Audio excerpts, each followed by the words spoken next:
ಬಸವಣ್ಣ ಕರುಣಿಸುವೆ ಕರುಣಾಳು ಬಸವಣ್ಣ. ಓಂ ಶ್ರೀ ಗುರು ಬಸವಲಿಂಗಾಯ ನಮಃ. ಸರ್ವರಿಗೂ ಶರಣ ಶರಣ. ಕೃಷಿಯಲ್ಲಿ ಅನೇಕ ಪ್ರಕಾರಗಳಿದೆ.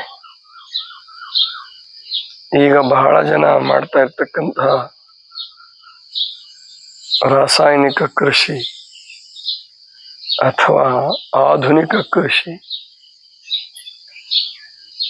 ಮತ್ತು ಸಾಂಪ್ರದಾಯಿಕವಾಗಿ ಬೆಳೆದು ಬಂದಂತಹ ಸಾವಯವ ಕೃಷಿ. ಅದಕ್ಕೆ ಸರಿಯಾದ ಶಬ್ದ ಅಂದ್ರೆ ಸಾವಯವ ಕೃಷಿ, ಆರ್ಗ್ಯಾನಿಕ್ ಫಾರ್ಮಿಂಗ್. ಬೇರೆ ಬೇರೆ ಹೆಸರುಗಳು ಕೊಡ್ತಾ ಇದ್ದಾರೆ. ಇವಾಗ ಕಾಡು ಕೃಷಿ ಅಂತ ಕೊಟ್ರು, ಆಮೇಲಿಂದ ನೈಸರ್ಗಿಕ ಕೃಷಿ ಅಂತ ಹೇಳಿದ್ರು, ಶೂನ್ಯ ಬಂಡವಾಳದ ಕೃಷಿ ಅಂತ ಹೇಳಿದ್ರು. ಏನೆಲ್ಲ ಹೇಳಿದ್ರು ಕೂಡ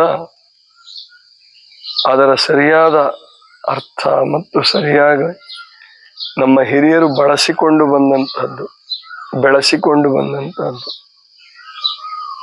ಸಾವಿರಾರು ವರ್ಷಗಳಿಂದ, ಅಥವಾ ಇನ್ನೂ ಹೇಳಬೇಕಾದ್ರೆ ಲಕ್ಷಾಂತರ ವರ್ಷಗಳಿಂದ. ಪ್ರಕೃತಿಯು ಕೂಡ ಕಾಡಿನಲ್ಲಿ ಕೃಷಿ ಮಾಡ್ತದೆ. ಅಲ್ಲಿ ಸಾವಯವ ಕೃಷಿಯೇ ಹೊರತು ಇನ್ಯಾವ ಕೃಷಿಯೂ ಅಲ್ಲ.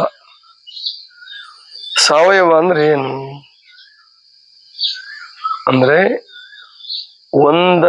ಒಂದು ಜೀವದ ತ್ಯಾಜ್ಯ ಇನ್ನೊಂದು ಜೀವಕ್ಕೆ ಆಹಾರ ಆಗ್ಬಿಡುತ್ತೆ. ಇದು ಪ್ರಕೃತಿ ಅದ್ಭುತ.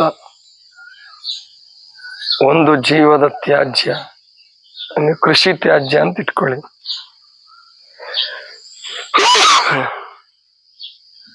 ಕೃಷಿ ತ್ಯಾಜ್ಯ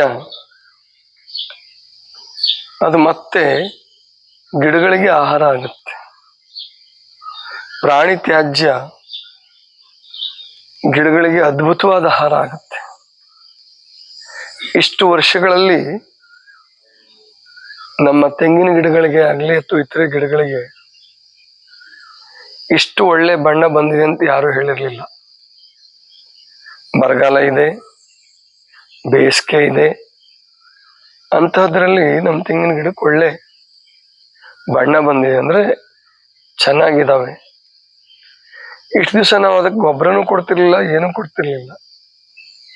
ಭೂಮಿಯಿಂದ ಎಷ್ಟು ಸಿಗುತ್ತೋ ಅಷ್ಟು ತಗೊಂಡು, ಅಥವಾ ಸ್ವಲ್ಪ ಎರೆಹುಳದ ಗೊಬ್ಬರ ಅದು ಎಲ್ಲವಕ್ಕೂ ಬಂತು, ಇಲ್ಲದ್ರಿಲ್ಲ, ಆ ಥರ ಇತ್ತು. ಈ ಬಯೋಡೈಜೆಸ್ಟರ್ ಅಂತ ಮಾಡಿಸಿದ್ವಿ. ಅಂದ್ರೆ ಎಲ್ಲ ಕರಗುವ ಕಸ ಎಲ್ಲ ಅದ್ರೊಳಗಡೆ ಹಾಕೋದು, ಅದು ನೀರು ಬಿಟ್ಬಿಡೋದು. ನೀರು ಬೇಕೇ ಬೇಕಾದ್ರೆ ನೀರು ಬಿಡದೆ ಹೋದ್ರೆ ಅದು ಒಳ್ಳೆ ಗೊಬ್ಬರ ಆಗೋದಿಲ್ಲ. ಆಮೇಲೆ ನಮ್ಮ ರೈತರು ಏನ್ ತಿಪ್ಪೆ ಮಾಡ್ತಾರಲ್ಲ, ಅದು ಕೂಡ ಒಳ್ಳೆ ಗೊಬ್ಬರ ಅಲ್ಲ. ತಿಪ್ಪೆಯನ್ನು ತೆಗೆಯುವಾಗ ನೋಡಿದ್ರೆ ತುಂಬಾ ಬಿಸಿ ಇರುತ್ತೆ. ಅಲ್ಲಿ ಎರೆಹುಳಗಳ ಸಂಖ್ಯೆ ಕಡಿಮೆ ಇರುತ್ತೆ, ಯಾಕಂದ್ರೆ ಅಲ್ಲಿ ಬದುಕಕ್ಕಾಗಲ್ಲ ಅವಕ್ಕೆ. ಆ ಬಿಸಿನಲ್ಲಿ ಬದುಕಕ್ಕಾಗಲ್ಲ. ಗೊಬ್ಬರ ಮಾಡ್ಬೇಕು ಅಂದ್ರೆ ನೀರ್ ಬೇಕು. ಅದು ನೀರು ಯಾವುದು? ಶುದ್ಧವಾದ ನೀರು ಅಂತ ಏನಲ್ಲ, ತ್ಯಾಜ್ಯ ನೀರು. ಕೊಟ್ಟಿಗೆ ತೊಳೆದದ್ದು, ಬಟ್ಟೆ ತೊಳೆದಿದ್ದು.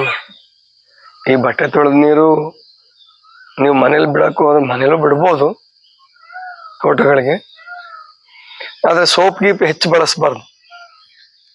ಈಗ ನಮ್ಮಲ್ಲಿ ಏನಾಗುತ್ತೆ, ಸ್ನಾನಕ್ಕೆ ಹೆಚ್ಚು ಜನ ಸೋಪ್ ಬಳಸಲ್ಲ. ಬಟ್ಟೆ ತೊಳೆಯೋಕ್ಕೂ ಎಷ್ಟು ಬೇಕೋ ಅಷ್ಟೇ ಬಳಸ್ತಾರೆ, ಅತಿಯಾಗೇನು ಬಳಸಲ್ಲ.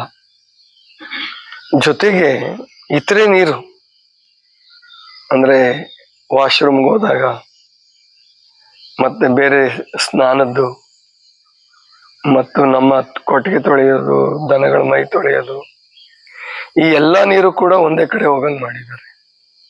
ಬಯೋಡೈಜೆಸ್ಟರ್ ಅಥವಾ ಗೋಬರ್ ಗ್ಯಾಸ್. ಜೊತೆಗೆ ಸಗಣಿ ಏನಿದೆ, ಗೋಮೂತ್ರ ಏನಿದೆ, ಸಗಣಿ ಮತ್ತು ಗೋಮೂತ್ರ ಅದ್ಭುತವಾದ ಗೊಬ್ಬರ ಅದು. ಅದರ ಜೊತೆಗೆ ಇವೆಲ್ಲ ಸೇರ್ಕೊಂಡು, ಅಂದ್ರೆ ಕೃಷಿ ತ್ಯಾಜ್ಯ, ತೆಂಗಿನ ಗರಿ ಬೀಳುತ್ತೆ, ಮತ್ತಿನ್ಯಾವುದೋ ಹಣ್ಣಿನ ಸಿಪ್ಪೆ, ಈಗ ಉದಾಹರಣೆಗೆ ಸಪೋಟ ಹಣ್ಣಿನ ಈ ಸಪೋಟ ಅಲ್ಲ, ಸೀತಾಫಲ ಹಣ್ಣಿಂದು ಯಾವುದು ಪ್ರಾಣಿ ತಿನ್ನಲ್ಲ, ಆದ್ರೆ ಅದು ಕರಗಿದ್ರೆ ಒಳ್ಳೆ ಗೊಬ್ಬರ ಆಗುತ್ತೆ. ಒಟ್ಟು ಎಲ್ಲಾ ರೀತಿಯ ಸಿಪ್ಪೆ, ಪ್ಲಾಸ್ಟಿಕ್ಕು ಕಬ್ಬಿಣ ಬಿಟ್ಟು. ಕಡೆಗೆ ಈ ಸಾರಿ ಇನ್ನೂ ಒಂದೇನಾಯ್ತು ಅಂತಂದ್ರೆ, ಆ ಬಯೋಡೈಜೆಸ್ಟರ್ಗೆ ನಾವು 2 ಹಸುಗಳ ಶವವನ್ನು ಹಾಕಿದ್ವಿ. ಅದು ಬಹಳ ಅದ್ಭುತ. ಅದರ ಮೂಳೆಗಳು 3 ತಿಂಗಳಲ್ಲಿ ಕರಗೋಯ್ತು. 3 ತಿಂಗಳಲ್ಲಿ ಕರಗಿ ಕ್ಯಾಲ್ಸಿಯಂ ಇಷ್ಟು ಸಿಕ್ತು ಅಂದ್ರೆ ಅಷ್ಟು ನೀರು ಸುಣ್ಣ ಆದಂಗೆ ಆಗ್ಬಿಟ್ಟಿತ್ತು, ಸುಣ್ಣದ ನೀರು ಆದಂಗೆ ಆಗಿತ್ತು. ಅದನ್ನ ಮೋಟ್ರ್ ಮೂಲಕ ಪ್ರತಿಯೊಂದು ಗಿಡಕ್ಕೆ ಹರಿಸೋ ಹಾಗೆ ನೋಡ್ಕೊಂಡ್ರು. ರೋಡಿನ ರಸ್ತೆ ಬಾಜು ಬರ್ತಕ್ಕಂಥ ಗಿಡಗಳಿಂದ ಹಿಡ್ಕೊಂಡು ಎಲ್ಲವಕ್ಕೂ ಅದನ್ನ ಬಳಸಿದ್ರು. ಆದ್ರಿಂದ ಏನಾಯ್ತು, ಬಹಳ ಅದ್ಭುತವಾಗಿ ಇವತ್ತಿಗೂ ಈ ಬೇಸಿಗೆನಲ್ಲಿ, ಇಷ್ಟು ಬಿಸಿಲಲ್ಲಿ, ಇಷ್ಟು ನೀರಿನ ಕೊರತೆ ಬೇರೆ ಕಡೆ ಇರುವಾಗ ಅವಕ್ಕೆ ನೀರು ಸಿಕ್ತು, ರಸಗೊಬ್ಬರನೂ ಸಿಕ್ತು. ಹಿಂಗಾಗ್ತಾ ಇದೀವಿ. ನೀವು ಬಳಸಿದ ಪ್ರತಿಯೊಂದು ಹನಿ ನೀರು ಕೂಡ ಅಲ್ಲಿಗೆ ಹೋಗುತ್ತೆ. ಅಂದ್ರೆ ಇಲ್ಲಿ ಯಾವ ಪದಾರ್ಥವೂ ಕೂಡ ವ್ಯರ್ಥ ಆಗೋದಿಲ್ಲ.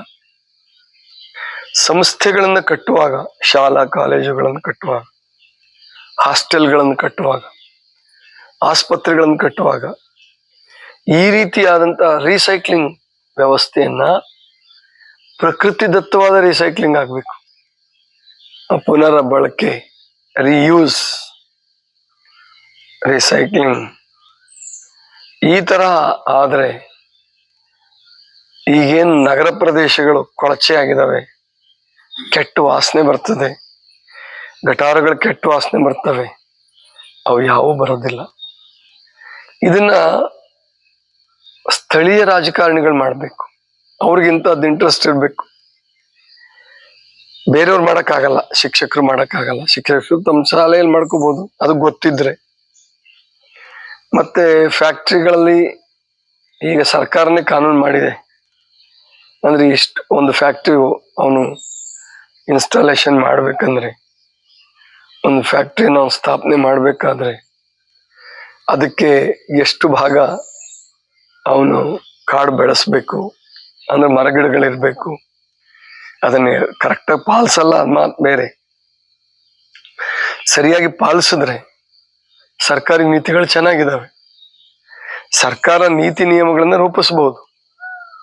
ಅದನ್ನ ಅನುಷ್ಠಾನಕ್ಕೆ ತರುವಂತ ಆಸಕ್ತಿ, ಜ್ಞಾನ ಮತ್ತು ಅದಕ್ಕೆ ಬೇಕಾದಂತ ಕ್ರಿಯಾಶಕ್ತಿ, ಅಂದ್ರೆ will power, action power and knowledge power, ಇಚ್ಛಾಶಕ್ತಿ, ಜ್ಞಾನಶಕ್ತಿ, ಕ್ರಿಯಾಶಕ್ತಿ 3 ಬೇಕು. ಯಾವುದೇ ಕೆಲಸ ಮಾಡ್ಬೇಕಾದ್ರೂ ಅಷ್ಟೇ. ಒಂದು ಸಣ್ಣ ಮನೆಯನ್ನ ಕಟ್ಕೊಂಡು ಅಲ್ಲಿ ಸ್ವಚ್ಛತೆಯನ್ನು ಕಾಪಾಡ್ಕೊಂಡಿರೋದ್ರಿಂದ ದೇಶಗಳನ್ನು ಕಟ್ಟೋವ್ರಿಗೆ ಈ ಪರಿಕಲ್ಪನೆ ಇರಬೇಕು. ಸಿಂಗಾಪುರದ ಉದಾಹರಣೆ ತಗೊಂಡ್ರೆ ನಮಗೆ ಗೊತ್ತಾಗುತ್ತೆ. ಸಿಂಗಾಪುರ ಒಂದು ನಗರ ಇದ್ದಷ್ಟು ನಮ್ಮ ದೇಶ ಅಥವಾ ನಮ್ಮ ಮೈಸೂರಿಗಿಂತ ಒಂದ್ ಸ್ವಲ್ಪ ದೊಡ್ಡದಿರ್ಬೋದು ಇಟ್ಕೊಳ್ಳಿ. ಬೆಂಗಳೂರಿನಷ್ಟು ವಿಸ್ತೀರ್ಣ ಇರ್ಬೋದೋ ಇಲ್ವೋ ಗೊತ್ತಿಲ್ಲ, ಆದ್ರೆ ಜನಸಂಖ್ಯೆ ಮಾತ್ರ ಬೆಂಗಳೂರಿನಷ್ಟಿಲ್ಲ. ಈಗ ಅಲ್ಲಿ ಒಂದು 60 ಲಕ್ಷ ಜನ ಇರ್ಬೋದು. ಮೊದಲು ಅವರು ನೀರನ್ನ ಬೇರೆ ಕಡೆಯಿಂದ ತರಿಸ್ಕೊಂತ ಇದ್ರು, ಸುತ್ತ ಸಮುದ್ರ. ಈಗ ತಾವು ನೀರನ್ನ ಚೆನ್ನಾಗಿ ಬಳಸಿ ಬೇರೆಯವ್ರಿಗೆ ನೀರು ಕೊಡುವಷ್ಟು ಸಾಮರ್ಥ್ಯ ಬಂತವ್ರಿಗೆ. ಒಂದು 60 ವರ್ಷದಲ್ಲಿ, 60ರ ದಶಕದಲ್ಲಿ ಅದಕ್ಕೆ ಸ್ವಾತಂತ್ರ್ಯ ಬಂತು. ಇಷ್ಟು ವರ್ಷದಲ್ಲಿ ಅವ್ರು ಬೇಗ ತಯಾರಾದ್ರು. ಯಾಕಂದ್ರೆ ಅಲ್ಲಿ ಪ್ರಧಾನಮಂತ್ರಿಗಳು, ಅದು ಚಿಕ್ಕ ದೇಶ ಇರೋದ್ರಿಂದ ಪ್ರಧಾನಮಂತ್ರಿಗಳು, ರಾಜಕೀಯ ಮುಖಂಡರುಗಳು ಸ್ಟ್ರಿಕ್ಟ್ ಆಗಿ ಕಟ್ಟುನಿಟ್ಟಾದ ನಿಯಮಗಳನ್ನು ರೂಪಿಸಿದ್ರು. ಅಲ್ಲಿ ಉಗಿಯೋದು ಕೂಡ ಅಪರಾಧ, ಸಿಕ್ಕಲ್ಲಿ ಉಗಿಯಂಗಿಲ್ಲ, ಉಗಿದ್ರೆ ದಂಡ. ಅಂದ್ರೆ ಇಷ್ಟು ಕಟ್ಟುನಿಟ್ಟಾಗಿ ತಗೊಂಡ್ ಬರೋದಕ್ಕೆ ಸಾಧ್ಯ ಯಾವಾಗ ಅಂದ್ರೆ ಜನಸಂಖ್ಯೆ ಕಡಿಮೆ ಇದ್ದಾಗ, ಪೊಲೀಸ್ ವ್ಯವಸ್ಥೆ ಚೆನ್ನಾಗಿದ್ದಾಗ. ಪೊಲೀಸ್ ವ್ಯವಸ್ಥೆ ಚೆನ್ನಾಗಿದ್ದು ಜನಸಂಖ್ಯೆ ಕಡಿಮೆ ಇದ್ದು ರಾಜಕಾರಣಿಗಳು ಬಿಡಿಸ್ಬಿಟ್ರೆ, ಕಳ್ಳರನ್ನ ಸುಳ್ಳರನ್ನ ರೆಕಮೆಂಡ್ ಮಾಡಿ ಬಿಡಿಸೋದು ನಮ್ಮ ದೇಶದಲ್ಲಿ ಬಹಳ ನಡೆಯುತ್ತೆ. ಹಾಗಾದ್ರೆ ನೀತಿ ನಿಯಮಗಳು ಪಾಲನೆ ಆಗಲ್ಲ. ಆದ್ರಿಂದ ಅಲ್ಲಿ ಅದೆಲ್ಲ ಸ್ಟ್ರಿಕ್ಟ್ ಆಗಿ ನಡೆದಿದ್ದಕ್ಕೆ ರಾಜಕಾರಣಿಗಳಿಗೂ ದಂಡ ಹಾಕಿದ್ರು ಅವರು. ಯಾರೊಬ್ಬ ಮಂತ್ರಿ ತಪ್ಪು ಮಾಡಿದ್ರೆ ಅವನು ದಂಡ ಕೊಡ್ಲೇಬೇಕು. ಆ ಲೆಕ್ಕಕ್ಕೆ ಬಂದ್ರೆ ಮಾತ್ರ ಅದು ಸರಿಯಾಗತ್ತೆ. ಅಂದ್ರೆ ಇದೆಲ್ಲ ಹೇಳೋ ತಾತ್ಪರ್ಯ ಏನಂದ್ರೆ ಸಾವಯವ ಅಂದ್ರೆ ಜೀವಂತ. ಅದು ಈ ತ್ಯಾಜ್ಯಗಳೇನ್ ಬರ್ತವೆ ಅಲ್ಲಿ ಕ್ರಿಮಿಗಳು, ಬ್ಯಾಕ್ಟೀರಿಯಾಗಳು, ವೈರಸ್ಗಳು ಸರಿಯಾಗಿ ಬಳಕೆ ಆಗತ್ತೆ. ಅಲ್ಲಿ ಕೆಟ್ಟ ಬ್ಯಾಕ್ಟೀರಿಯಾಗಳು ಕೂಡ ಒಳ್ಳೆ ಬ್ಯಾಕ್ಟೀರಿಯಾಗಳಿಗೆ ಪರಿವರ್ತನೆ ಆಗ್ತವೆ. ನೀವು ನಿರ್ವಹಣೆ ಸರಿಯಾಗಿ ಮಾಡದೆ ಹೋದ್ರೆ ಒಳ್ಳೆ ಬ್ಯಾಕ್ಟೀರಿಯಾಗಳು ಕೂಡ ಕೆಟ್ಟ ಬ್ಯಾಕ್ಟೀರಿಯಾಗಳಾಗಿ ಪರಿವರ್ತನೆ ಆಗ್ತವೆ. ಕಸ ಬೇಗ ಕರಗ್ಬಿಟ್ಟು ಅದು ಗಿಡಗಳ ಜೊತೆಗೆ ಸೇರ್ಕೊಂಡ್ಬಿಟ್ರೆ ಅದು ಅದರಲ್ಲಿ ಇರ್ತಕ್ಕಂಥದ್ದೆಲ್ಲ ಕೆಟ್ಟದ್ದೆಲ್ಲ ಒಳ್ಳೇದಾಗಿ ಪರಿವರ್ತನೆ ಆಗುತ್ತೆ. ನೀವು ಗಟಾರನ್ನೇ ಹಾಗೆ ಉಳಿಸಿದ್ರೆ, ಚರಂಡಿಯನ್ನು ಹಾಗೆ ಉಳಿಸಿದ್ರೆ ಅಲ್ಲಿ ಬಿದ್ದಂತ ಒಳ್ಳೆ ಪದಾರ್ಥ ಕೂಡ ಕೆಟ್ಟದಾಗಿ ಪರಿವರ್ತನೆ ಆಗುತ್ತೆ. ಇದು ಸಾವಯವ. ಇನ್ನು ರಸಗೊಬ್ಬರ, ಕ್ರಿಮಿನಾಶಕಗಳೇನಿದಾವ ಸಾವಯವನೂ ಅಲ್ಲ, ನಿರವಯವ. ಅಲ್ಲಿ ಜೀವನೇ ಇಲ್ಲ. ಅಲ್ಲಿ ಬರೀ ಕೆಮಿಕಲ್ ಬೇಸ್ಡ್, ರಾಸಾಯನಿಕ ಮೂಲ. ಆದ್ರಿಂದನೇ ಇಷ್ಟು ತೊಂದರೆ ಆಗ್ತಿರೋದು ಆರೋಗ್ಯಕ್ಕೆ. ಕ್ಯಾನ್ಸರ್ ಆಗ್ಲಿ ಮತ್ತೊಂದಾಗ್ಲಿ ಇಷ್ಟು ಪ್ರಮಾಣದಲ್ಲಿ ಯಾಕೆ ಬೆಳೀತಾ ಇದೆ ಅಂದ್ರೆ ಅಲ್ಲಿ ಸಾವಯವ ಪದ್ಧತಿಯನ್ನ ಸರಿಯಾಗಿ ಅಳವಡಿಸ್ಕೊಳ್ಳುವಂಥದ್ದಿಲ್ಲ. ಮತ್ತು ಆಹಾರದಲ್ಲಿ ಶಕ್ತಿ ಬರ್ತಾ ಇಲ್ಲ, ಗಂಧ ಇಲ್ಲ. ಹಿಂದೆ ಅಥವಾ ಸಾವಯವ ಕೃಷಿನಲ್ಲಿ ಇವತ್ತಿಗೂ ಕೂಡ ಸೊಪ್ಪುಗಳಲ್ಲಿ, ತರಕಾರಿಗಳಲ್ಲಿ, ಹಣ್ಣುಗಳಲ್ಲಿ ಗಂಧ ಬರುತ್ತೆ. ಸುಮ್ಮನೆ ಬಿಟ್ಟರೆ ಅವು ಬರಲ್ಲ. ನೀವೇನು ಸಾವಯವನೇ ಹಾಕ್ಲಿಲ್ಲ, ಗೊಬ್ಬರನೇ ಹಾಕ್ಲಿಲ್ಲ ಅಂದ್ರೆ ಆ ಗಂಧ ಬರೋದಿಲ್ಲ. ನಿಮಗೆ ಬೇಡವಾದ ಪದಾರ್ಥವನ್ನು ನಾವು ಕೊಡಿ, ಅವು ಬೇಕಾದ ಪದಾರ್ಥವನ್ನಾಗಿ ಪರಿವರ್ತನೆ ಮಾಡ್ಕೊಳ್ತವೆ.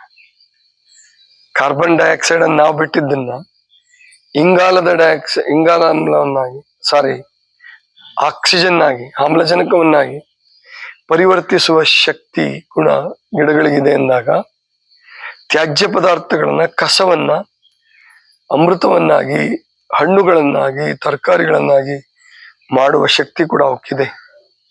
ಆದ್ರೆ ನಮ್ಮ ಇಚ್ಛಾಶಕ್ತಿ ಅದಕ್ಕೆ ಪೂರಕವಾಗಿರ್ಬೇಕು.